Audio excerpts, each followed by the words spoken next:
Hello students, welcome to NK nursing studies. आज हम बात करेंगे फंडामेंटल ऑफ नर्सिंग से एक बहुत ही इंपॉर्टेंट टॉपिक वाइटल साइन के बारे में, जो कि थ्योरेटिकली भी और प्रैक्टिकली भी आपके लिए बहुत बेनिफिशियल टॉपिक है। इसलिए मैं रिक्वेस्ट करूंगा कि आप इसको बहुत ध्यान से पढ़ें और साथ ही साथ आपके नोट्स मेंटेन करते जाए। इस टॉपिक में हम पढ़ेंगे कि वाइटल साइन की डेफिनेशन क्या क्या होती है, कौन कौन से वाइटल साइंस होते हैं, कैसे उनको असेस किया जाता है, कैसे उनकी नॉर्मल वैल्यूज होती है, कैसे वो अपनी बॉडी को अफेक्ट करते हैं, कैसे उनका अल्ट्रेशन हम पता लगाते हैं। ये सब कुछ हम इस टॉपिक के अंदर जानेंगे। तो आइए शुरू करते हैं। अपन सबसे पहले इसमें जानेंगे इसकी डेफिनेशन क्या होती है। तो डेफिनेशन क्या है इसकी? Vital sign are basic component of physiological assessment. क्या है? फिजियोलॉजिकल हेल्थ असेसमेंट का बेसिक कंपोनेंट है।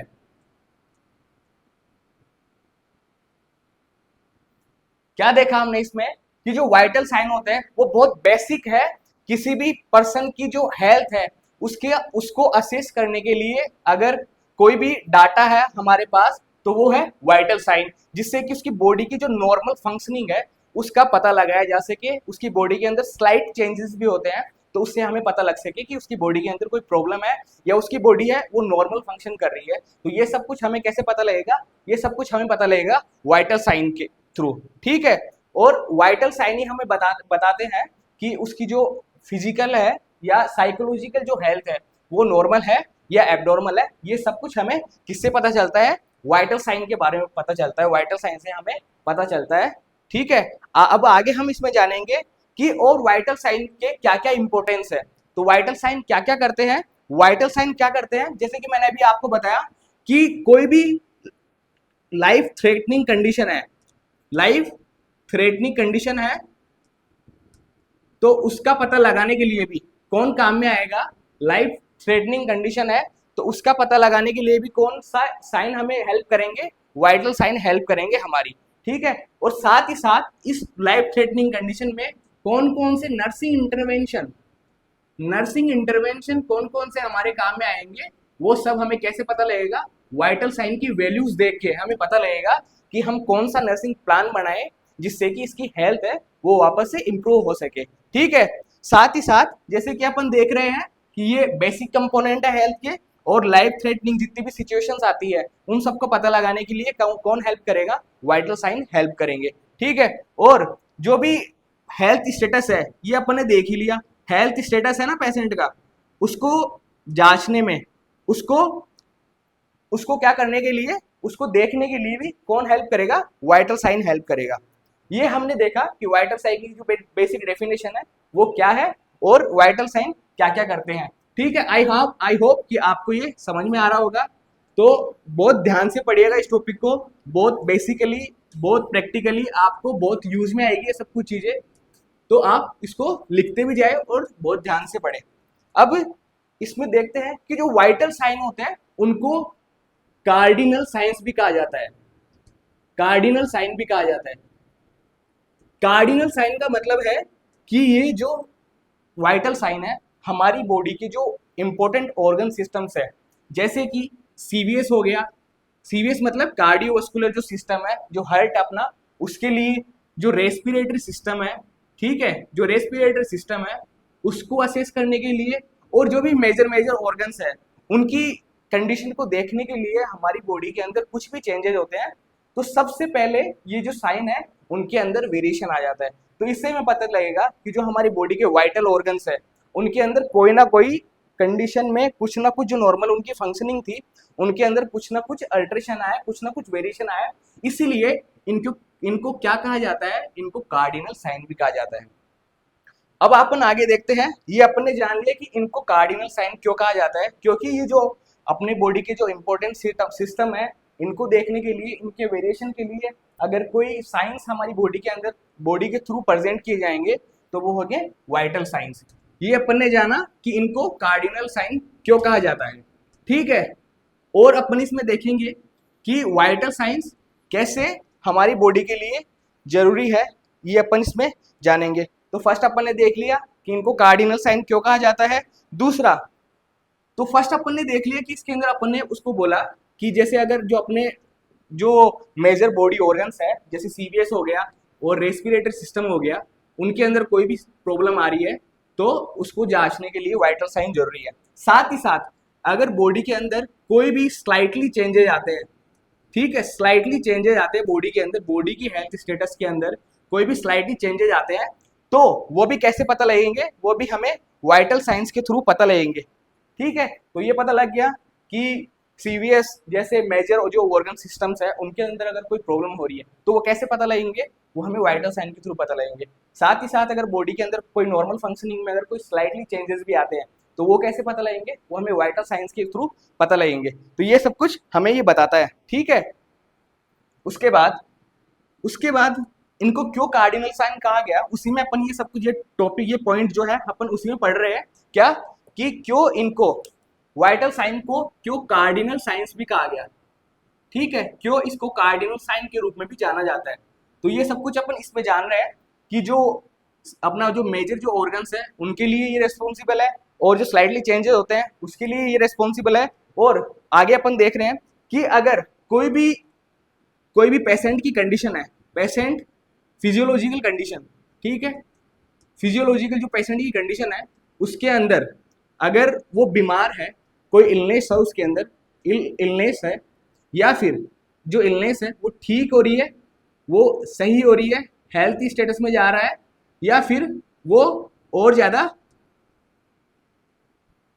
रिग्रेशन, ये एक वर्ड यूज में लेते हैं। इसका मतलब होता है कि जो पहले वाली कंडीशन थी, जो बीमारी थी उसके अंदर, उससे और बदतर स्थिति में जा रहा है। ठीक है, तो ये दोनों कंडीशन हमें कैसे पता लगेगी, ये हमें पता लगेगी कि उसके वाइटल्स कैसे आ रहे हैं। इसीलिए वाइटल्स को रेगुलरली असेस किया जाता है, जिससे कि पता लगाया जा सके कि जो उसके नॉर्मल जो हेल्थ कंडीशन है, वो अगर कोई बीमारी की वजह से कोई प्रॉब्लम आ रही है उसके अंदर तो वो वापस से ठीक हो रहा है, या फिर कोई ना कोई नॉर्मल जो सिचुएशन है उसके अंदर कोई वेरिएशन आ रहा है। तो ये अपन ने 3 टॉपिक डिस्कस करे। उसके साथ साथ इसकी पेशेंट की हेल्थ के लिए, या फिर हेल्थ के लिए और जो भी इलनेस है उसके लिए अगर कोई डायग्नोसिस करनी है, हमें कोई डायग्नोसिस बनानी है, कोई डायग्नोसिस करनी है, उसके लिए ये वाइटल साइन हमारी हेल्प करते हैं, जिससे कि अपन पेशेंट को एक अच्छी से अच्छी क्या दे सके, मेडिकेशन दे सके, अच्छी से अच्छी मेडिकेशन दे सके, और साथ ही साथ उसकी अच्छी पेशेंट की अच्छी केयर कर सके, उसकी एक अच्छी नर्सिंग केयर कर सके। ठीक है, उन सब में कौन हेल्प करेगा, उन सब में हेल्प करेगा ये जो है वाइटल साइंस है, इनकी वैल्यूज जो हमें पता चलेगी आगे जब अपन उसका असेसमेंट करेंगे, मेजरमेंट करेंगे, नॉर्मल जो वाइटल कंडीशंस है उनसे हमें पता लगेगा कि जो पेशेंट की जो कंडीशन है वो ठीक हो रही है या फिर और भी ज्यादा बदतर होती जा रही है। साथ ही साथ हमने जो उसको ट्रीटमेंट दे रहे हैं, उसकी जो ट्रीटमेंट देने के बाद उसकी जो कंडीशन है वो ठीक हो रही है, तो उसका जो ट्रीटमेंट डिसाइड करने के लिए भी जो वाइटल साइंस है वो रेस्पॉन्सिबल है। वाइटल साइन हमारी हेल्प करते हैं किसमें, उसकी जो अच्छी मेडिकेशन के लिए, और साथ ही साथ कौन सी केयर उसको देनी है, इन सब में जो वाइटल साइन है उनका बहुत अच्छा रोल होता है। तो अपन ये सब कुछ टॉपिक किसके अंदर पढ़ रहे हैं, ये पढ़ रहे हैं कार्डिनल साइन क्यों कहा जाता है वाइटल साइन को, क्योंकि अब आप देख सकते हो कि कितने मेजर रोल वाइटल साइन के थ्रू हमें पता चल रहे हैं कि पेशेंट की जो कंडीशन है, अगर स्लाइट चेंजेस भी बॉडी के अंदर आते हैं तो वो कैसे पता लगेगा, वो पता लगेगा हमें वाइटल साइन के वेरिएशन के थ्रू। ठीक है, आगे अपन पढ़ते हैं इसके अंदर, तो इसको आप ध्यान से पढ़िए टॉपिक को। अपन ने अब तक जाना कि क्यों वाइटल साइन को कार्डिनल साइन कहा जा रहा है, उसी में अपन कंटिन्यू करते हैं कि जो पेशेंट होता है, पेशेंट की इमोशनल स्टेटस, अगर कोई पेशेंट के अंदर इमोशनल कोई स्टेटस है, पेशेंट की इमोशनल स्टेटस भी उसके वाइटल्स को, उसके वाइटल साइन को, वाइटल जो साइंस है उनको अफेक्ट करती है। अब कैसे अफेक्ट करेगी, ठीक है, अब इस टॉपिक को अपन समझते हैं। जो वाइटल साइन है, वाइटल साइन वो इमोशनल स्टेटस से कैसे अफेक्ट होते हैं वो अपन देखेंगे। तो आपने देखा होगा जब किसी का कोई करीबी एक्सपायर हो जाता है तो उसके जो साथ के होते हैं उनकी जो कॉन्शियसनेस है उसके ऊपर, उनके ब्लड प्रेशर पे, उन सब पे बहुत मेजर इफेक्ट आता है। तो वो कैसे पता लगा कि जो इमोशनल स्टेटस है उन्होंने किसको अफेक्ट किया, जो वाइटल साइन थे उनको अफेक्ट किया। तो ये कैसे इससे पता चला कि जो वाइटल साइंस है वो हमारी बॉडी के लिए कितने ज्यादा इंपॉर्टेंट है। तो ये हमें इससे पता लगता है। ठीक है, आई होप आप लोगों को ये समझ में आ रहा होगा, समझ में भी आया होगा कि क्यों वाइटल साइंस को कार्डिनल साइन कहा जाता है। ठीक है, आगे हम जानेंगे कि जो कौन कौन से वाइटल साइंस है, उनकी नॉर्मल वैल्यूज क्या होती है, ठीक है, कौन कैसे वो अफेक्ट होते हैं, ये सब कुछ अब आगे पढ़ेंगे इसके अंदर। ठीक है, तो अपन अब इसमें कुछ नॉर्मल जो वैल्यूज है वाइटल साइंस की, उनके बारे में बात कर लेते हैं। तो सबसे पहले जो वाइटल साइन अपन असेस करते हैं, आप लोग जो हॉस्पिटल में जाओगे, सबसे पहले कोई वाइटल साइन असेस करते हैं पेशेंट का इन नॉर्मल कंडीशन। ध्यान से सुनिएगा, मैं बोल रहा हूँ कि इन नॉर्मल कंडीशन आप पेशेंट के जब जनरली वाइटल साइन असेस करते हो तो उसका सीक्वेंस आता है कैसे। सबसे पहले आप असेस करते हो उसका टेम्परेचर। ठीक है, सबसे पहले आप उसका करोगे टेम्परेचर असेसमेंट। ठीक है, जैसे जैसे सीक्वेंस है आपको वैसे याद करना है। इसके बाद मैं बताऊंगा कि अगर आपके पास कोई इमरजेंसी सिचुएशन आती है तो उसके अंदर आप कैसे वाइटल्स असेस करते हो, अपन आगे उसके बारे में जानेंगे। सबसे पहले अपन देख रहे हैं कि अपन ये जो फाइंडिंग्स देख रहे हैं, ये अपन देख रहे हैं एक नॉर्मल एडल्ट पर्सन के लिए। ठीक है, जो नॉर्मल एडल्ट हेल्दी पर्सन है, उसकी जो वाइटल्स की जो रीडिंग आएगी इन नॉर्मल सिचुएशन वो कैसी आएगी। तो फर्स्ट अपन देख रहे हैं टेम्परेचर के लिए। तो जो नॉर्मल बॉडी टेम्परेचर होता है वो होता है 37 डिग्री सेंटीग्रेड या फिर 98.6 डिग्री फ़ारेनहाइट। ये दोनों वैल्यूज आपको ध्यान रखनी है। सेंटीग्रेड में कितना 37 degree centigrade and 98.6 degree Fahrenheit. ये हो गई अपनी फर्स्ट टेम्परेचर की बात। उसके बाद जो सेकंड वाइटल साइन है वो होता है, टेम्परेचर के बाद आता है पल्स। किसके लिए देख रहे हैं, जो एडल्ट है, नॉर्मल हेल्दी एडल्ट पर्सन है, उसके लिए अपन देख रहे हैं ये सब कुछ चीजें। तो जो पल्स है एडल्ट की, उसकी जो रेंज है वो आती है 70 बीट पर मिनट से लेके 80 बीट पर मिनट तक। ठीक है, और एवरेज आपको सभी को पता ही होगा कि एवरेज जो पल्स है वो लेते हैं अपन 80 बीट 72 बीट पर मिनट। ये एवरेज इसकी पल्स होती है पर्सन की। एक जो नॉर्मल एडल्ट पर्सन है उसकी जो पल्स रेट होती है वो होती है 70 टू 80 बीट, ये रेंज में है। और एवरेज जो आती है, एवरेज जो मानते हैं वो होते हैं 72 बीट पर मिनट। ठीक है, आई होप आप लोगों को ये समझ में आ रहा होगा। अब जो थर्ड वाइटल साइन है, जो थर्ड वैल्यू होती है वो होता है रेस्पिरेटरी, रेस्पायरेशन। एक नॉर्मल एडल्ट पर्सन का रेस्पायरेशन कितना होता है, नॉर्मल ब्रीथ कितनी होती है, अपन उसके बारे में देखेंगे। तो जो एक एडल्ट पर्सन है उसकी नॉर्मल जो ब्रीथ आती है, नॉर्मल ब्रीथ मानते हैं, वो मानते हैं 16 breath per minute to 20 breath per minute. अगर ये फाइंडिंग्स आ रही है तो उसकी जो ब्रीदिंग है वो नॉर्मल है। और ये सारी रीडिंग, सारी जो वैल्यूज है वो आपकी कैसे हेल्प करेगी कि जैसे कोई पर्सन है, उस आपको कैसे पता लगेगा कि उसके बॉडी का टेम्परेचर बढ़ा हुआ है या फिर कम हुआ है। वो कब पता लगेगा, जब आपको उसकी नॉर्मल वैल्यूज पता होगी। इसलिए मैं आप लोगों को कह रहा हूँ कि इनको आप बड़े ध्यान से पढ़े। ये बेसिकली बहुत जनरल, जब आप प्रैक्टिकल करोगे, जब आप जाओगे, तो सबसे पहले अगर आप हॉस्पिटल जाने के बाद सबसे पहले कोई काम करोगे तो वाइटल असेस करना ही होगा। ठीक है, इसलिए मैं आपसे कह रहा हूँ कि आप इनको बहुत ध्यान से पढ़े। और जो फाइनल है, लास्ट, वो आता है आपने पढ़ा टेम्परेचर, उसके बाद पल्स, उसके बाद रेस्पिरेशन, एंड फोर्थ वन जो आता है वो आता है ब्लड प्रेशर। ठीक है, पेशेंट की बीपी कितनी, तो नॉर्मल बीपी कितनी होती है 120/80 mm ऑफ Hg। ये अपने जो जनरल जो 4 मोस्ट इंपोर्टेंट जो वाइटल्स है उनके बारे में देखा कि कौन कौन से होते हैं, उनकी जो नॉर्मल वैल्यूज है वो क्या क्या होती है, ये सब अपन ने इसके अंदर देखा। एक मैं आपको बता देता हूँ, एक जो फिफ्थ वाइटल साइन के रूप में, ये कॉम्पिटिटिव में बहुत जनरली पूछा जाता है, फिफ्थ वाइटल साइन को क्या माना गया है, फिफ्थ वाइटल साइन कौन सा होता है, वो होता है pain, level of pain, pain. ठीक है, साथ ही साथ और आगे बहुत सारे वाइटल साइंस है। वाइटल का मतलब होता है कि जो नॉर्मल बॉडी फंक्शनिंग है उसके अंदर कोई भी वेरिएशन आए तो उसका पता लग सके हमें। ठीक है, तो ये अपन नॉर्मल सिचुएशन देखी कि टेम्परेचर है वो बॉडी का नॉर्मल टेम्परेचर 37 डिग्री सेंटीग्रेड होता है। अगर इसके अंदर कोई भी अल्ट्रेशन आता है, ठीक है, तो हमें पता लग जाएगा कि पेशेंट को फीवर है या फिर उसकी जो हेल्थ है वो ठीक है। ठीक है, वो कैसे पता लगेगा, जब हमें ये नॉर्मल वैल्यूज पता होगी। ठीक, साथ ही साथ यही पल्स के लिए आपको नॉर्मल पल्स पता होनी चाहिए, तभी आपको पता लगेगा कि उसकी जो पल्स रेट है वो ज्यादा जा रही है या फिर कम आ रही है। ठीक है, उसको टेकिकार्डिया ब्रेडिकार्डिया। ठीक है, साथ ही साथ रेस्पिरेशन के लिए उसके लिए टेकिपनिया है या फिर ब्रेडिपनिया है। ये सारे वर्ड हम आगे पढ़ेंगे। और ये ब्लड प्रेशर हो गया। ठीक है, तो ये अपन ने जाना पेन फिफ्थ वाइटल साइन के रूप में, ये इंपॉर्टेंट है। ठीक है, ये बहुत इंपॉर्टेंट है।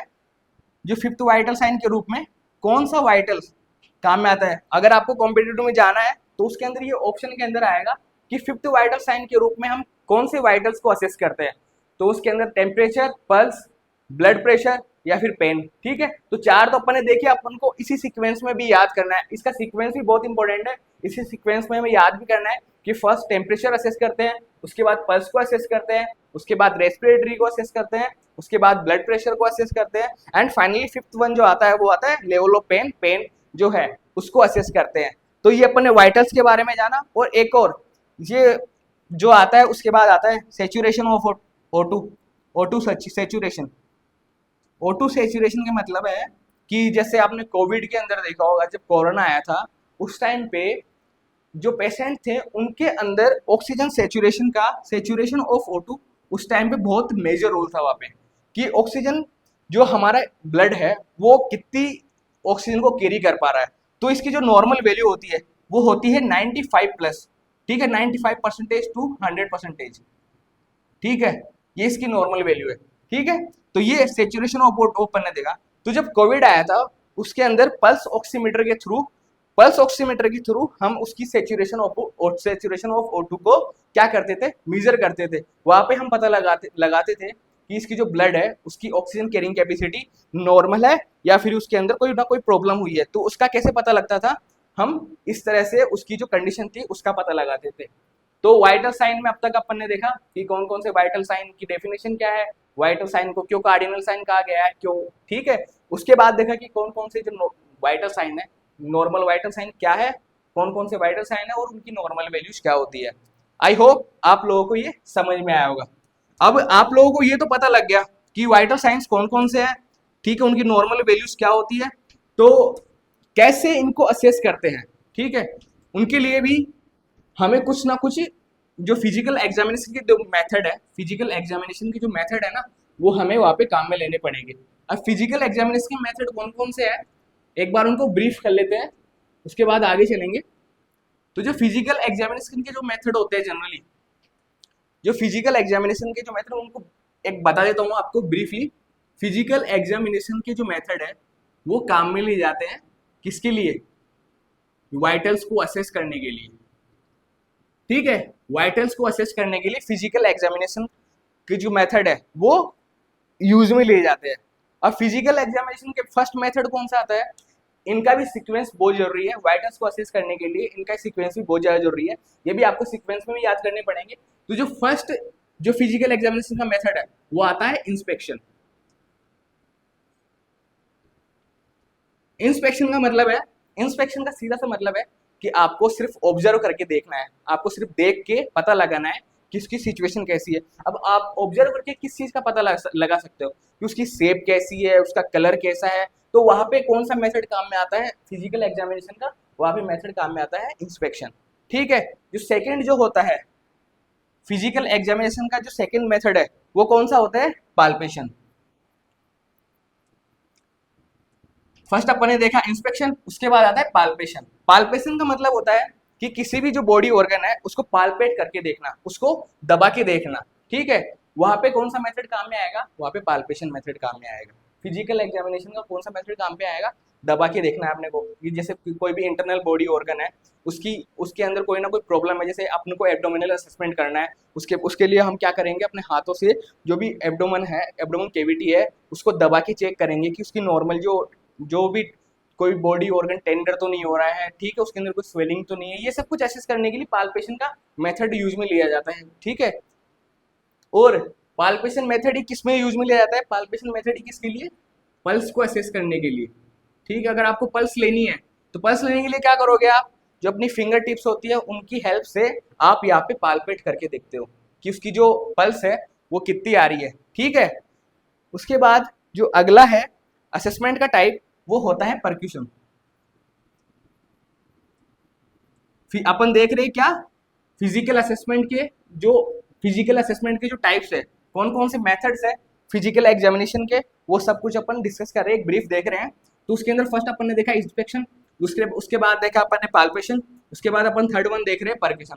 परक्यूशन का मतलब है उसको बजा के देखना। ठीक है, जैसे अपन को कोई बॉडी ऑर्गन है, ठीक है, बॉडी ऑर्गन है, उसकी जो साउंड है उसको चेक करना है तो अपन उसको ऐसे परक्यूट करके देखते हैं, तो वहाँ पे कौन सा मेथड काम में आएगा, वहाँ पे परक्यूशन मेथड काम में आएगा। फिजिकल एग्जामिनेशन कौन सा मेथड काम में आएगा, वहाँ पे फिजिकल एग्जामिनेशन का जो परक्यूशन है वो मेथड वहाँ पे काम में आएगा। ठीक है, फोर्थ वन जो होता है वो होता है अस्कल्टेशन। कौन सा मेथड है फोर्थ वन, अस्कल्टेशन। अस्कल्टेशन में हेल्प लेते हैं स्टेथोस्कोप की। स्टेथोस्कोप की हेल्प से क्या करते हैं, जो ऑर्गन की जो साउंड होती है उसको सुनते हैं, उससे पता लगाते हैं कि उसकी जो नॉर्मल जो फाइंडिंग है वो नॉर्मल आ रही है कि नहीं आ रही। तो वहाँ पे कौन सा मेथड काम में आएगा फिजिकल एग्जामिनेशन का, वहाँ पे मेथड काम में आएगा अस्कल्टेशन। और कौन से इंस्ट्रूमेंट को यूज में लेते हैं, वहाँ पे स्टेथोस्कोप को यूज में लेते हैं। ठीक है, आई होप आपको ये समझ में आया होगा कि फिजिकल एग्जामिनेशन के कौन कौन से मेथड है और कैसे कैसे वो यूज के में आते हैं। और अब अपन आगे इसमें जानेंगे। अब तक अपन ने इसमें देख लिया कि वाइटल साइन की डेफिनेशन क्या होती है, कि वाइटल साइन को कार्डिनल साइन कहा जाता है। ठीक है, और साथ ही साथ हमने देखा कि जो वाइटल साइन है, जो टेम्परेचर हो गया, पल्स हो गया, रेस्पिरेशन हो गया, बीपी हो गया, तो उनकी नॉर्मल वैल्यूज भी क्या क्या होते हैं ये अपन ने देख लिया। और साथ ही साथ अपन ने देखा कि इनको असेस अपन करेंगे कैसे। हमें पता लग गया कि ये जो फिजिकल एग्जामिनेशन हमें करना है, लेकिन कौन सा मेथड कहाँ पे काम में लेने से आपको पल्स लेनी है, उसके लिए आपको पालपेट करके देखना पड़ेगा। ठीक है, साथ ही साथ आपको उसकी अगर ब्रीदिंग चेक करनी है तो उसके लिए आपको ये मेथड काम में लेने पड़ेंगे। तो ये सब कुछ अपन ने इसके अंदर जाना। ठीक है, आई होप आप लोगों को समझ में आ रहा होगा। तो साथ ही साथ इसको ध्यान से पढ़े और लिखते भी जाए, अपने नोट्स मेंटेन करते जाए। तो ये अपने जान लिया कि फिजिकल एग्जामिनेशन के कौन से मेथड उसके अंदर काम में लेते हैं असेसमेंट के लिए, ये अपन ने इसके अंदर देख लिया। अब अपन शुरू करते हैं वाइटल साइन के अंदर। जो अपना पहला सबसे इंपॉर्टेंट जो वाइटल साइन है टेम्परेचर, उसके बारे में अपन असेसमेंट शुरू करते हैं।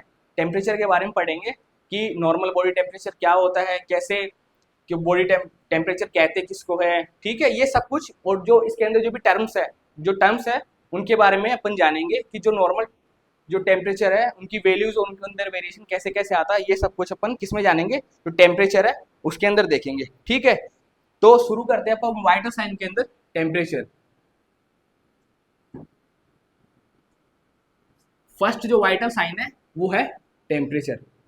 ठीक है, आई होप आप लोगों को यहाँ तक समझ में आया होगा। अब तक अपन ने पढ़ लिया कि वाइटल साइन की डेफिनेशन क्या थी, वाइटल साइन को कार्डिनल साइन क्यों कहा जाता है, साथ ही साथ जो नॉर्मल वाइटल साइंस है उनकी नॉर्मल वैल्यूज क्या क्या होती है। और इसके बाद अपन ने जाना कि जो कौन से मेथड है वो यूज में लिए जाते हैं वाइटल साइन को असेसमेंट करने के लिए। अब अपन शुरू करते हैं टेम्परेचर। जो टेम्परेचर है बॉडी टेम्परेचर, वो होता क्या है। बॉडी टेम्परेचर क्या होता है, बॉडी टेम्परेचर होता है, इसकी जो डेफिनेशन है वो कुछ इस तरह से है कि डिग्री ऑफ हीट से मतलब है एक वैल्यू जो बॉडी मेंटेन करके चलती है टेम्परेचर के लिए। Degree of heat maintain by body, हमारी बॉडी एक नॉर्मल टेम्परेचर मेंटेन करके चलती है। तो नॉर्मल टेम्परेचर कैसे मेंटेन करती है वो अपन इसके अंदर जानेंगे। ठीक है, मेंटेन बाय हीट प्रोडक्शन। या तो बॉडी क्या करेगी, अगर बॉडी का टेम्परेचर जो नॉर्मल बॉडी टेम्परेचर है जो अपन ने अभी देखा था 37 डिग्री सेंटीग्रेड या फिर 98.6 डिग्री फ़ारेनहाइट, इससे अगर कम जा रहा है तो बॉडी क्या करेगी, हीट प्रोड्यूस करेगी। या फिर और अगर इससे ज्यादा हो रहा है, नॉर्मल बॉडी टेम्परेचर से अगर ज्यादा हो रहा है तो क्या करेगी, हीट लॉस करेगी। ठीक है, तो इसमें अपन ने देखा क्या कि जो नॉर्मल बॉडी टेम्परेचर है उसका डेफिनेशन अपन देख रहे इसमें। तो नॉर्मल डेफिनेशन क्या हो गई कि नॉर्मल बॉडी टेम्परेचर मेंटेन करने के लिए बॉडी जो हीट प्रोडक्शन में और हीट लॉस को जिस तरह से बॉडी मेंटेन करती है और एक कांस्टेंट टेम्परेचर बॉडी का रहता है, उसको अपन कहते हैं टेम्परेचर, नॉर्मल बॉडी टेम्परेचर। किसको कहते हैं कि जो हीट प्रोडक्शन है और हीट लॉस जो हो रहा है उसके लिए जो बॉडी कुछ भी अपना एफर्ट करती है उसको कहते हैं हीट को लॉस करने के लिए और हीट को प्रोड्यूस करने के लिए जिस तरह से बॉडी अपना काम करती है उसको कहते हैं टेम्परेचर। और साथ ही साथ अपन ने नॉर्मल वैल्यू देखी 37 डिग्री सेंटीग्रेड या फिर फ़ारेनहाइट में देखें तो 98.6 डिग्री फ़ारेनहाइट। ठीक है, अपन इसमें देखते हैं कि ये जो हीट प्रोडक्शन है, हीट प्रोडक्शन को कहते हैं, हीट प्रोडक्शन को बोलते हैं थर्मोजेनेसिस। थर्मोजेनेसिस मतलब बॉडी हीट प्रोड्यूस कर रही है। ठीक है, साथ ही साथ थर्मोलाइसिस, मतलब बॉडी हीट को लॉस कर रही है। तो ये दोनों प्रोसीजर है, दोनों प्रोसेस है जिससे कि बॉडी हीट को मेंटेन करके चलती है। थर्मोजेनेसिस एक केमिकल रेगुलेशन है। ये भी साथ ही साथ अपने को देखना पड़ेगा कि जो थर्मोजेनेसिस है वो बॉडी का केमिकल रेगुलेशन है, कैसे हीट को प्रोड्यूस करके बॉडी का नॉर्मल बॉडी टेम्परेचर बना के रखना। केमिकल एक प्रोसेस है जिससे कि बॉडी नॉर्मल बॉडी टेम्परेचर बना के रखती है। अब कब कब करेगी ये थर्मोजेनेसिस, कब करेगी? जब अपनी बॉडी का जो नॉर्मल टेम्परेचर है वो कम होगा तो बॉडी क्या करेगी? हीट प्रोड्यूस करेगी। ठीक है, वो अपन आगे देखेंगे कि कैसे कौन कौन से मेथड है जिनके थ्रू हीट प्रोड्यूस होती है बॉडी के अंदर। उसके बाद जो सेकंड है थर्मोलाइसिस, ये जो है ये फिजिकल रेगुलेशन है। बॉडी की जो फिजिकल ऑर्गन्स है उनके थ्रू जो हीट का लॉस होता है, ये है फिजिकल रेगुलेशन। हीट का जो लॉस होता है, जो हीट लॉस करके बॉडी मेंटेन करती है बॉडी नॉर्मल बॉडी टेम्परेचर को, वो आता है थर्मोलाइसिस के अंदर। तो ये अपन ने देखा कि जो टेम्परेचर है नॉर्मल बॉडी टेम्परेचर कितना होता है, उसकी डेफिनेशन क्या क्या है, कैसे मेथड, कौन कौन से मेथड से बॉडी नॉर्मल बॉडी टेम्परेचर को मेंटेन करके चलती है, और कैसे नॉर्मल बॉडी टेम्परेचर मेंटेन रहता है। इसके अंदर एक जो इंपॉर्टेंट पॉइंट है वो ये है कि हमारा जो टेम्परेचर को मेंटेन करने के लिए जो सेंटर है वो कहाँ पे सिचुएटेड होता है, तो वो सिचुएटेड होता है हाइपोथैलेमस में। ब्रेन में जो हाइपोथैलेमस है वहां पे अपना heat regulatory system, heat regulator जो सेंटर होता है, हीट रेगुलेटरी जो सेंटर होता है बॉडी का, जब भी कोई टेम्परेचर बढ़ता है या कम होता है तो कौन रेगुलेट करता है उसको? हाइपोथैलेमस रेगुलेट करती है। ठीक है, हाइपोथैलेमस क्या है? हीट रेगुलेटरी सेंटर है। ठीक है, ये अपन ने देखा कि नॉर्मल बॉडी टेम्परेचर वो कैसे मेंटेन रहता है, और जो टेम्परेचर को रेगुलेट करने के लिए जो हीट रेगुलेटरी सेंटर है वो कहाँ पे सिचुएटेड है। तो ये बहुत इंपॉर्टेंट है, आपको ये याद करके चलना पड़ेगा कि वो आपको कहाँ पे रहता है नॉर्मल बॉडी टेम्परेचर को मेंटेन करने की जो हीट रेगुलेटरी सेंटर है वो कहाँ पे, वो कौन है? वो है हाइपोथैलेमस। तो जो हाइपोथैलेमस होता है वो हीट के लिए बहुत सेंसिटिव होता है। जो भी हमारी बॉडी के अंदर नॉर्मल जो फिजियोलॉजिकल जो टेम्परेचर है उसके अंदर कोई छोटा सा वेरिएशन आता है, कुछ भी वेरिएशन आता है तो उसको डिटेक्ट करता है, और फिर उसके हिसाब से उसके हिसाब से इन दोनों प्रोसेस को वो क्या करता है, या तो हीट प्रोड्यूस करवाएगा या फिर हीट लॉस करवाएगा। कौन करवाएगा? हाइपोथैलेमस करवाएगा। अब कैसे करवाएगा? अगर जैसे ये हमारी बॉडी की ब्लड वेसल्स है, ठीक है, ये मान के चलो कि ये हमारी बॉडी की ब्लड वेसल्स है। ठीक है, अब ब्लड वेसल्स है, ये अब ब्लड की सप्लाई कहाँ पे जा रही है? ये ब्लड की सप्लाई जा रही है हाइपोथैलेमस के पास, ब्लड की सप्लाई जा रही है। अब इस ब्लड का टेम्परेचर है जैसे 36.5 डिग्री सेंटीग्रेड इसका टेम्परेचर आ रहा है। ठीक है, 36.1 डिग्री सेंटीग्रेड इसका नॉर्मल टेम्परेचर है। इसे मान के चलो कि 36.1 डिग्री टेम्परेचर इसका आ रहा है, टेम्परेचर ब्लड का जो टेम्परेचर है। ये टेम्परेचर वाला ब्लड कहाँ पे गया? ये गया हाइपोथैलेमस के पास। हाइपोथैलेमस ने क्या करा? हाइपोथैलेमस ने किया डिटेक्ट किसको? ये जो टेम्परेचर था इसको डिटेक्ट करा, और क्या हुआ? हाइपोथैलेमस को पता लगा कि ये जो टेम्परेचर है ये तो नॉर्मल बॉडी टेम्परेचर से नीचे जा रहा है, ये मतलब नॉर्मल नहीं है। तो क्या करेगा? तब हाइपोथैलेमस क्या करवाएगा? वो करवाएगा हीट का प्रोडक्शन। ठीक है, ऐसे ही हीट का लॉस होता है। तो ये है हाइपोथैलेमस का रोल, कैसे हाइपोथैलेमस हीट को प्रोड्यूस करने में और हीट को लॉस करने में कैसे वो रेगुलेशन करता है इन सब चीजों का, ये अपन ने देखा। आई होप आप लोगों को समझ में आ रहा होगा। तो ध्यान से पढ़िए, ये आपके लिए बहुत ही बेनिफिशियल टॉपिक है। प्रैक्टिकल के साथ साथ थ्योरी के लिए थ्योरी भी बहुत इंपॉर्टेंट है इसकी, तो आप नोट्स लिखते जाइए इसके। आगे अपन देखते हैं कि अपन ने देखा कि जो हीट को जो नॉर्मल बॉडी टेम्परेचर उसको मेंटेन करने के लिए बॉडी दो प्रोसेस फॉलो करती है। एक तो होता है थर्मोजेनेसिस का और एक होता है थर्मोलाइसिस का। मतलब या तो हीट प्रोड्यूस करेगी नॉर्मल बॉडी टेम्परेचर मेंटेन करने के लिए, या फिर हीट को लॉस करेगी। ये बॉडी का काम होता है। अब अपन देखेंगे कि हीट को प्रोड्यूस करने के लिए बॉडी कौन कौन से वेज है वो फॉलो करती है। तो अपन अपना जो नेक्स्ट हेडिंग होगा अपन किस में जानेंगे, कौन सा पढ़ रहे हैं? हीट को प्रोड्यूस करने के लिए। प्रोड्यूस मतलब थर्मोजेनेसिस के लिए। किसके लिए? थर्मोजेनेसिस के लिए। किस में पढ़ रहे हैं अपन? थर्मोजेनेसिस में। कि थर्मोजेनेसिस करने के लिए, थर्मोजेनेसिस मतलब क्यों करेगी थर्मोजेनेसिस? कि बॉडी को और टेम्परेचर प्रोड्यूस करना है। क्यों? क्योंकि टेम्परेचर बॉडी का डिक्रीज हो रहा था। ठीक है, तो क्या होगा? थर्मोजेनेसिस करके बॉडी अपना जो नॉर्मल बॉडी टेम्परेचर है उसको मेंटेन करने की कोशिश करेगी। तो इसके अंदर जो फर्स्ट वेज है, फर्स्ट वे मतलब जो पहला तरीका है जिससे कि बॉडी नॉर्मल बॉडी टेम्परेचर को मेंटेन करेगी, वो है कैसे करेगी, जो फर्स्ट वो क्या करेगी, oxidation of food. Oxidation of food, oxidation of food से मतलब है कि जो भी अपन खाना खा रहे हैं वो अपनी बॉडी को, अब आपको तो पता ही होगा कि जो अपन खाना खाते हैं उससे अपनी बॉडी को एनर्जी मिलती है। एनर्जी मिलती है मतलब एनर्जी प्रोड्यूस हो रही है। एनर्जी प्रोड्यूस हो रही है मतलब कि जो हीट है, हीट रेगुलेशन हो रहा है उससे। तो जो ऑक्सीडेशन ऑफ फूड है उससे क्या होता है, अपनी बॉडी का जो नॉर्मल बॉडी टेम्परेचर है वो क्या होता है, मेंटेन होता है। ठीक है, अब कैसे होगा मेंटेन, कि जो अपने फूड लिया है, जो फूड कंज्यूम किया है वो मेटाबोलाइज होगा। ठीक है, मेटाबोलाइज होगा तो उससे क्या होगा, एनर्जी का प्रोडक्शन होगा। एनर्जी का प्रोडक्शन होगा। ठीक है, उससे क्या होगा, फिर जो नॉर्मल बॉडी टेम्परेचर है वो मेंटेन होगा। तो ये अपन देख रहे हैं ऑक्सीडेशन ऑफ फूड में कैसे होगा, कि जो फूड अपन कंज्यूम कर रहे हैं उससे नॉर्मल बॉडी टेम्परेचर कैसे मेंटेन रहेगा। तो जो अपन फूड कंज्यूम करते हैं उससे वो मेटाबोलाइज होगा और उससे फिर एनर्जी का प्रोडक्शन होगा। तो इसमें अपन देखते हैं कि जो अपन जैसे फूड जो कंज्यूम करते हैं उसके अंदर कार्बोहाइड्रेट भी आता है।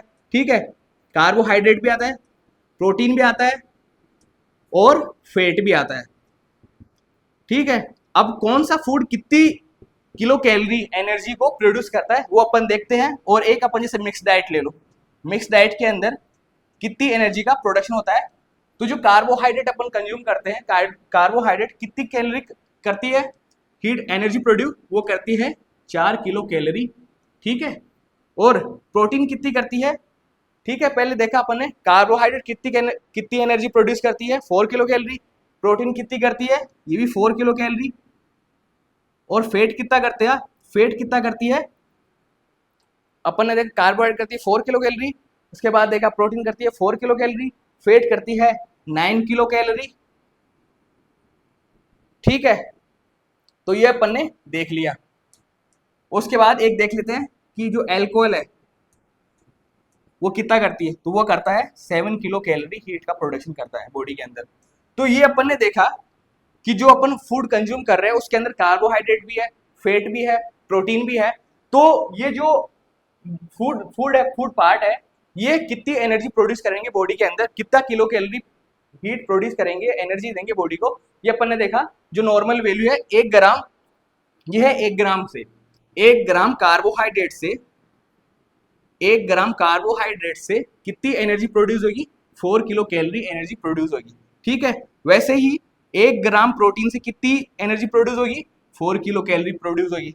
और 1 ग्राम फैट से कितनी कैलोरी, कितनी किलो कैलोरी, 9 किलो कैलोरी। और वैसे ही 1 ग्राम एल्कोहल से कितनी एनर्जी मिलेगी आपको, आपको मिलेगी 7 किलो कैलोरी। अगर आप 1 ग्राम कार्बोहाइड्रेट को कंज्यूम करते हैं तो उससे आपको जो एनर्जी मिलेगी वो मिलेगी 4 किलो कैलोरी। वैसे ही 1 ग्राम अगर प्रोटीन कंज्यूम करते हैं तो उससे मिलेगी 4 किलो कैलोरी। और अगर 1 ग्राम फैट कंज्यूम करते हैं तो उससे मिलेगी 9 किलो कैलोरी। और अगर 1 ग्राम आप अगर एल्कोहल कंज्यूम कर रहे हैं, ठीक है, वैसे करनी नहीं चाहिए अगर, क्योंकि अपन देख रहे हैं एग्जाम में पूछा जा सकता है कि 1 ग्राम एल्कोहल से कितना एनर्जी का प्रोडक्शन होता है। तो 1 ग्राम एल्कोहल से 7 किलो कैलोरी का प्रोडक्शन होता है। ये अपन ने देखा कि जो फूड है वो कितनी एनर्जी प्रोडक्शन करता है जब ये नॉर्मल जो मेटाबॉलाइज होने के बाद कितनी एनर्जी का प्रोडक्शन होता है। ये अपन ने देखा 1 ग्राम कार्बोहाइड्रेट का देखा, 1 ग्राम प्रोटीन का देखा, 1 ग्राम फैट का देखा और फिर देखा 1 ग्राम एल्कोहल का। तो ये अपन देख रहे हैं किसमें, थर्मोजेनेसिस में। थर्मोजेनेसिस मतलब कि बॉडी का अंदर जो नॉर्मल बॉडी टेम्परेचर था वो नॉर्मल वैल्यू से कम गया है, तो बॉडी इसको रेगुलेट करने के लिए हीट का प्रोडक्शन कर रही है। तो इसमें अपन ने फर्स्ट देखा ऑक्सीडेशन ऑफ फूड। ठीक है, उसके बाद जो अपन सेकंड देखते हैं इसके अंदर, अपन ने फर्स्ट देख लिया oxidation of food. Oxidation of food का मतलब है कि जो अपन ने फूड कंज्यूम किया है वो मेटाबोलाइज होके बॉडी को कितनी एनर्जी देगा, वो अपन ने देखा फर्स्ट ऑक्सीडेशन ऑफ फूड में। ठीक है, उसके बाद जो सेकंड आता है इसके अंदर थर्मोजेनेसिस का जो सेकंड है, सेकंड जो प्रोसेस है, जो सेकंड वे है वो कैसे है, वो आता है specific dynamic action of food. Dynamic action of food जिसके लिए एब्रिविएशन यूज में जाता है SDA of food. SDA of food इसका मतलब होता है कि जैसे आपने कार्बोहाइड्रेट खाया, मतलब फूड कंज्यूम किया, तो जो आपने फूड कंज्यूम किया है उसको डाइजेस्ट करने के लिए जितनी एनर्जी की आपको रिक्वायरमेंट होगी ठीक है, उसका मतलब होता है कि एसडीए ऑफ फूड, उसका मतलब होता है SDA food. Normal basal metabolism करने के लिए जितनी एनर्जी की रिक्वायरमेंट होती है, जैसे आपने एक ग्राम मतलब कार्बोहाइड्रेट खाई, उसके लिए आपको कितनी एनर्जी की रिक्वायरमेंट होगी, अगर आपने प्रोटीन खाया है तो उसके लिए कितनी एनर्जी की रिक्वायरमेंट होगी, उसके लिए इसके लिए अपन पढ़ते हैं specific dynamic action of food. तो इसके अंदर क्या होता है, अगर आप क्या करते हो, फेट कंज्यूम कर रहे हो, फेट कंज्यूम कर रहे हो, तो उसके लिए बॉडी लॉस करती है, बॉडी प्रोड्यूस करती है 4% ऑफ हीट का प्रोडक्शन करती है बॉडी, अगर हीट को आपको मेटाबोलाइज करना है। बेसल मेटाबॉलिज्म के लिए 4% ऑफ हीट का वहां पे काम आती है। ठीक है, दूसरा अपन देखते हैं कार्बोहाइड्रेट। ठीक है, इसके लिए बॉडी यूज में लेती है 5 to 6% ऑफ एनर्जी। ठीक है, ये अपन देख रहे हैं कि थर्मोजेनेसिस करने के लिए अपन ने फर्स्ट देखा कि ऑक्सीडेशन ऑफ फूड के थ्रू बॉडी कैसे अपना जो हीट है, बॉडी जो नॉर्मल टेम्परेचर है उसको कैसे मेंटेन करती है, उसको कैसे मेंटेन करती है, उसके अंदर अपन ने फर्स्ट देखा ऑक्सीडेशन ऑफ फूड देखा।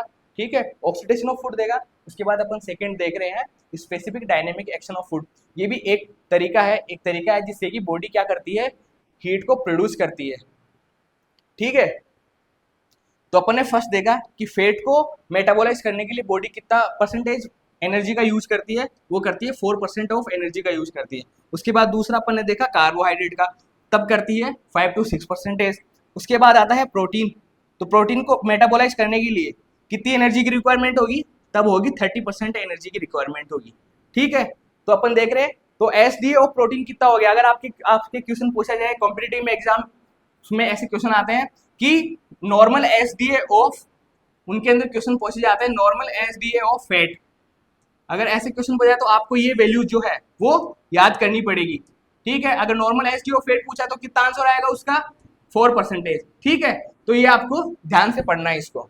ठीक है, तो अपन ने फर्स्ट देखा कि जो फैट है वो कैसे हीट, वो उसको पचाने के लिए कितनी बॉडी एनर्जी प्रोड्यूस करती है। उसके बाद अपन ने देखा कि कार्बोहाइड्रेट के लिए, उसके बाद देखा प्रोटीन के लिए। एक अपन देखते हैं कि जो मिक्स डाइट लेते हैं, मिक्स डाइट के लिए कितनी एनर्जी की रिक्वायरमेंट होती है, तो उसके लिए होती है 13% ऑफ एनर्जी की रिक्वायरमेंट होती है। ठीक है, ये अपन ने देख लिया कि जो नॉर्मल फैट है उसके लिए कितनी एनर्जी चाहिए उसको पचाने के लिए, जो कार्बोहाइड्रेट है उसको पचाने के लिए कितनी चाहिए, और जो प्रोटीन है उसको पचाने के लिए कितनी चाहिए, और जो मिक्स डाइट सॉरी ये है 12% ऑफ, उसके लिए चाहिए 12% ऑफ जो एनर्जी है उसकी रिक्वायरमेंट चाहिए। तो ये अपन ने देखा कि जो थर्मोजेनेसिस है वो कैसे बॉडी हीट को प्रोड्यूस करने के लिए कौन कौन से जो तरीके हैं वो प्रोड्यूस करती है हीट को।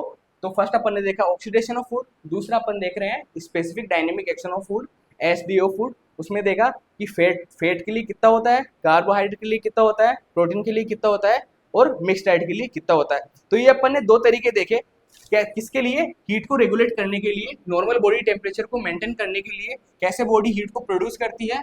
तो उसके लिए अपन ने फर्स्ट देख लिया ऑक्सीडेशन ऑफ फूड, दूसरा अपन ने देखा एसडीओ फूड, थर्ड अपन देखते हैं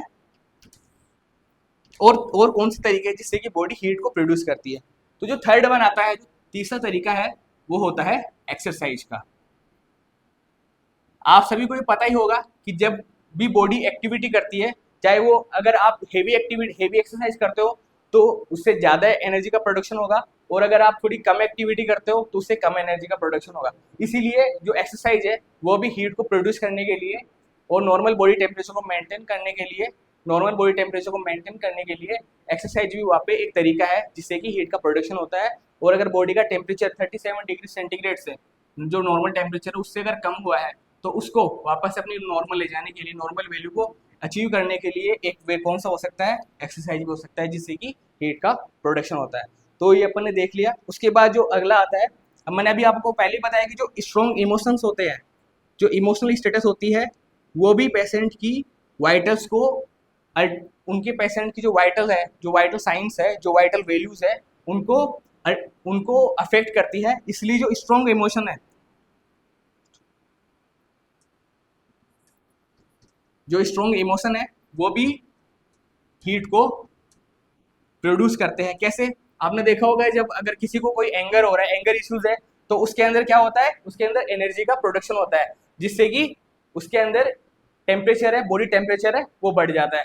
तो स्ट्रॉन्ग इमोशन भी एक तरीका है जिससे कि नॉर्मल बॉडी टेम्परेचर को अचीव किया जा सकता है। अगर बॉडी के अंदर जो नॉर्मल बॉडी टेम्परेचर है अगर वो कम जा रहा है तो स्ट्रॉन्ग इमोशन के थ्रू भी, ठीक है। अब ऐसे नहीं है कि जैसे पेशेंट का अपने टेम्परेचर चेक किया और उसका नॉर्मल बॉडी टेम्परेचर वहाँ पे 37 डिग्री सेंटीग्रेड से कम आ गया तो आप उसको बोले कि आप तो गुस्सा कीजिए जिससे कि आपका नॉर्मल बॉडी टेम्परेचर, अपन वो नहीं, अपन देख रहे हैं कि अगर नॉर्मल जो बॉडी का जो टेम्परेचर अगर वो कम चला जाता है तो किस किस वे से कौन कौन से तरीके हैं जिससे कि जो बॉडी टेम्परेचर है अपनी बॉडी के अंदर हीट का प्रोडक्शन होता है। तो फर्स्ट अपन ने देखा ऑक्सीडेशन ऑफ फूड, दूसरा अपन ने देखा एसडीओ फूड, थर्ड अपन ने देखा एक्सरसाइज, फोर्थ अपन ने देखा जो स्ट्रॉन्ग इमोशंस है वो भी क्या करते हैं, हीट को प्रोड्यूस करने में हेल्प करते हैं या फिर इनसे हीट का प्रोडक्शन होता है, ये अपन देख रहे हैं।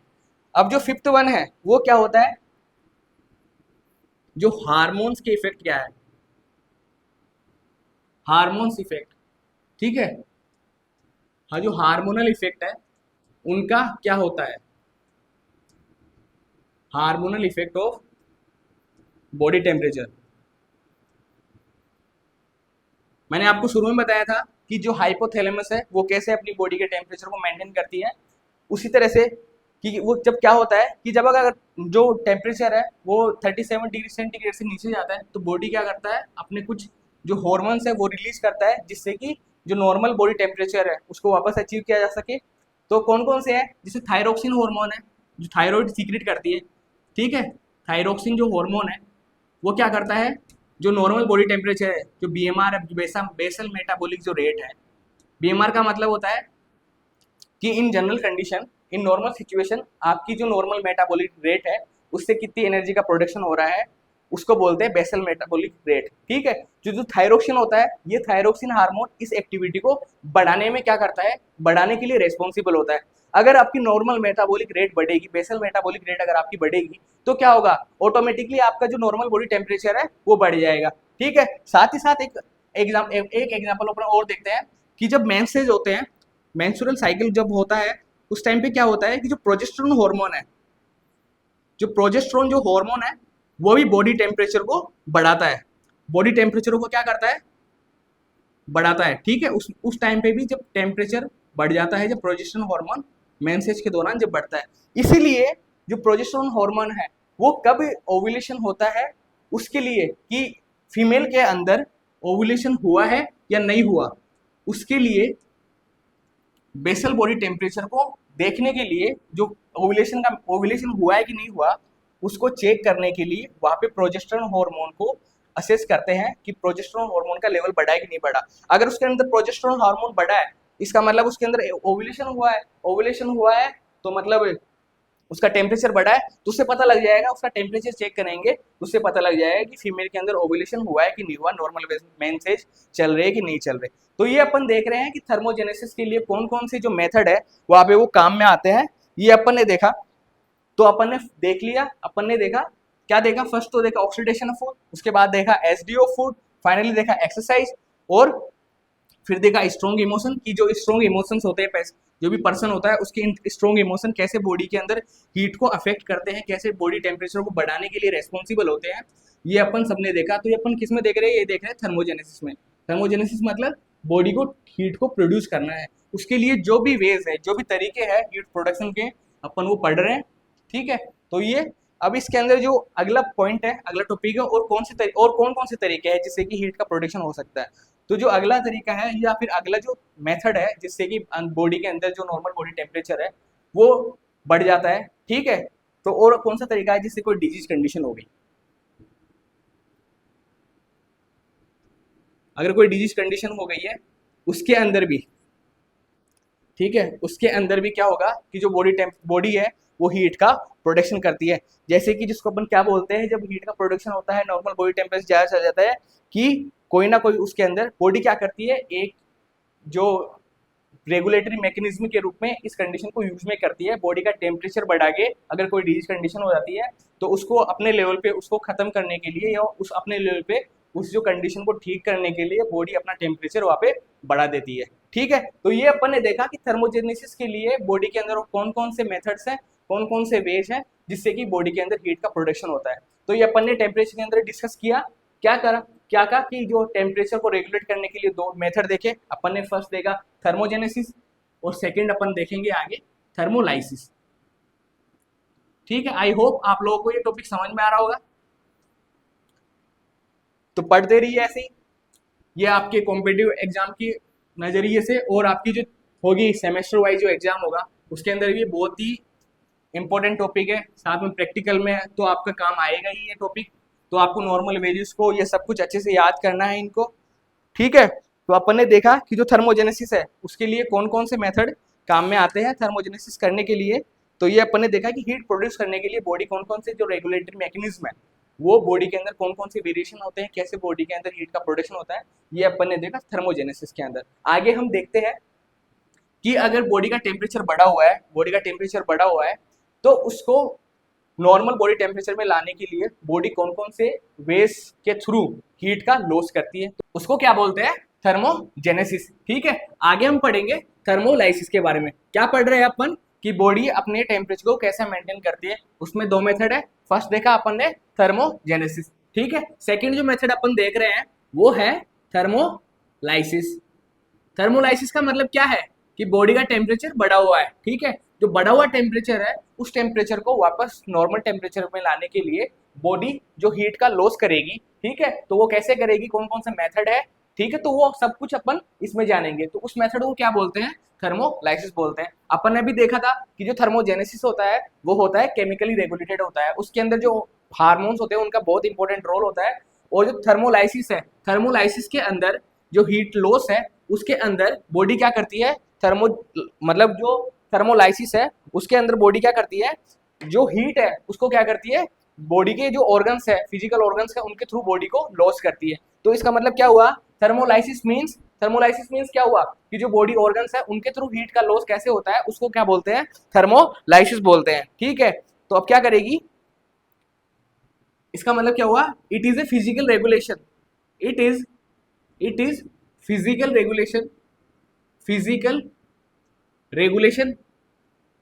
Regulation to maintain normal body temperature, maintain normal body temperature. ठीक है, उसमें क्या था, वो था केमिकल रेगुलेशन थर्मोजेनेसिस, और जो थर्मोलाइसिस है वो है फिजिकल रेगुलेशन। तो ये अपन मेथड देख रहे हैं हीट लॉस का, ठीक है।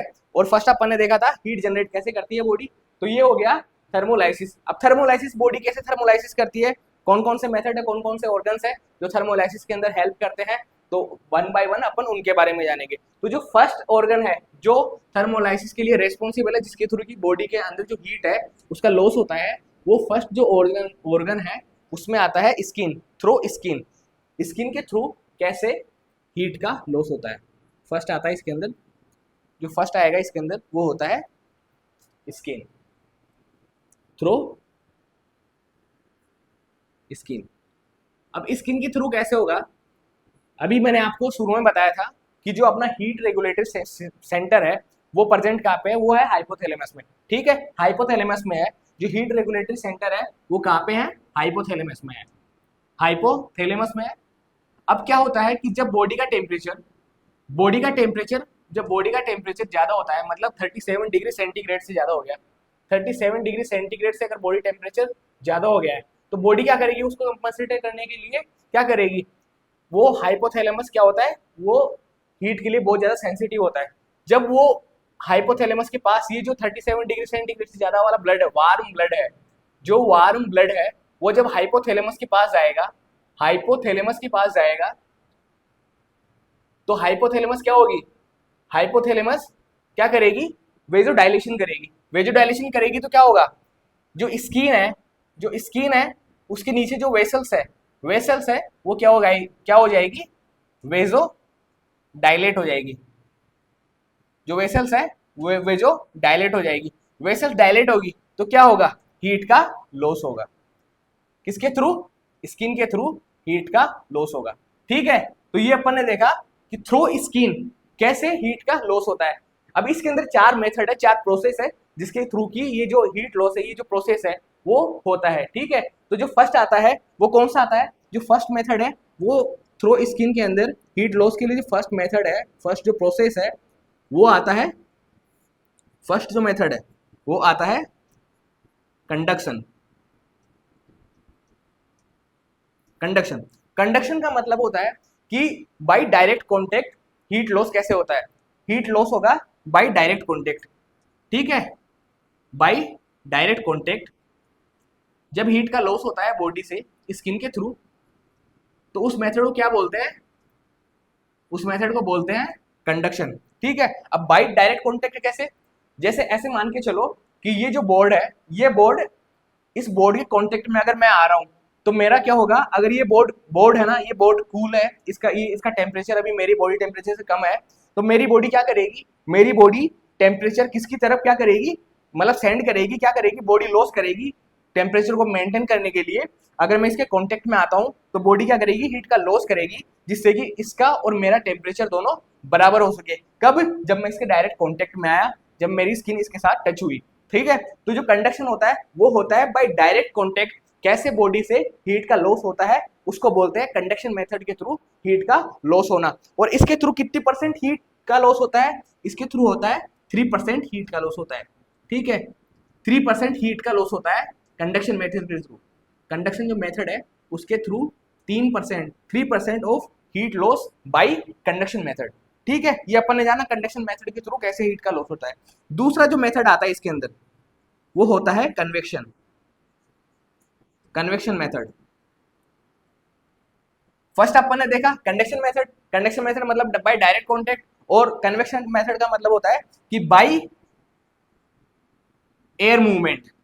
एयर मूवमेंट से क्या मतलब है कि जब जैसे अपन इस, जैसे आप लोग किसी कमरे में बैठते हो, अगर उसके खिड़की और दरवाजे खुले हुए हैं तो क्या होगा, जो बाहर की एयर है वो अंदर आएगी, ठीक है। तो अंदर आएगी तो क्या होगा, अगर वो एयर, उस एयर की वजह से क्या होगा कि अगर वो एयर ठंडी है तो आपकी बॉडी क्या करेगी, हीट का क्या करेगी, लॉस करेगी, जिससे कि आपको क्या हो आपके साथ में, आपके साथ क्या हो कि जो बॉडी का टेम्परेचर है वो मेंटेन हो सके। तो ये जो एयर की वजह से, जो सर्कुलेटिंग एयर है उसकी वजह से जो हीट का लॉस हुआ वो क्यों हुआ, वो किस मेथड के थ्रू हुआ, वो हुआ कन्वेक्शन मेथड के थ्रू, ठीक है। तो बाई सर्कुलेटिंग एयर के थ्रू जब हीट का लॉस होता है तो उसको क्या बोलते हैं, वो बोलते हैं कन्वेक्शन मेथड के थ्रू हुआ उसका हीट का लॉस।